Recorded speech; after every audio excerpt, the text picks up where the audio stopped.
Well, I think the fundamental difference with Marvel's Inhumans is that they're not in a slight twist of the superhero genre. They're not sort of trying to save anyone, so they don't want to. They're not sort of saving humans or fighting, villains. They're just trying to hide away from the rest of the world. But what, in this story, it starts with humanity sort of possibly discovering their existence hiding on the moon. So it's a very different spin on the genre. So although they all have different powers, they're very different. It's very sort of exciting, and it's kind of Shakespearean in a way. There's two brothers fighting for power, and it's not goodies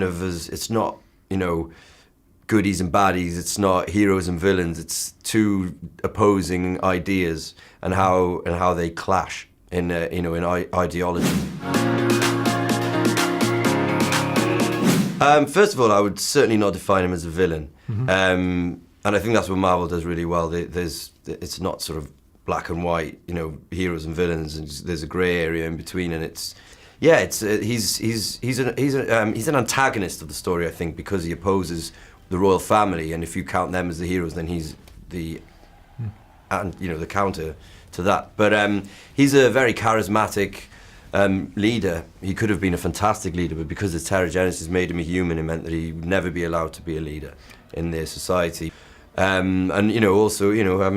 wants to change, and he has a very strong idea of what to do with the problem of humanity discovering these Inhumans, and he believes that the way to do it is to face them straight on, whereas Black Bolt is quiet because he can't speak, but he's enigmatic and he keeps everything in, whereas Maximus is the opposite. He's charismatic and he's an orator. He can speak to the people, he can manipulate the people, and he uses that. Yeah, he's very different to the ones that I've read, certainly. Yeah, he's kind of mad in them. He's a mumbling, raving idiot. Not idiot, genius. But he's not like that. He's very real, and that's what we want to do: make like a real character, someone that you can really understand where he's coming from. And a lot of the things he says makes complete sense. I think really politically you have to agree with him, otherwise you're for a caste system where people suffer at the bottom. You know what I mean?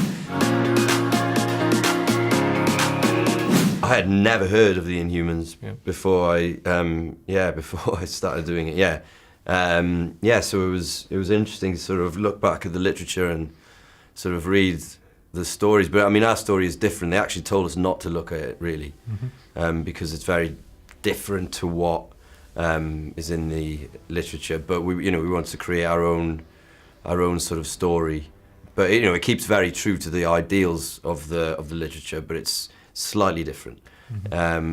Obviously I was very familiar with Marvel. Who isn't? Everyone knows Marvel now.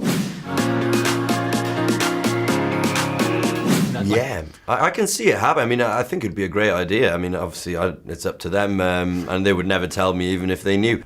I think it would be a very interesting idea. I think it would lend itself very well, and that's the beauty of Marvel's cinematic universe, that anyone can meet each other at any point. You could randomly end up in New York and you'd have Iron Fist there. It's that kind of thing. It's a very malleable universe. I think we're telling sort of the beginning of the Inhuman story because they haven't been seen before. So this is the start of something, I think, and they'll find it interesting. There's a huge conflict there. There's a big sort of basically a war between two brothers.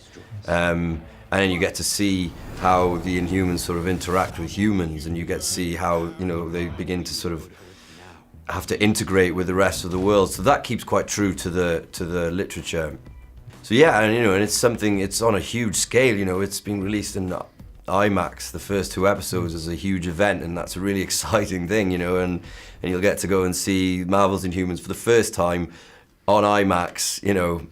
It's a pretty exciting thing, and hopefully the fans will really take to it, because it's a brand new venture.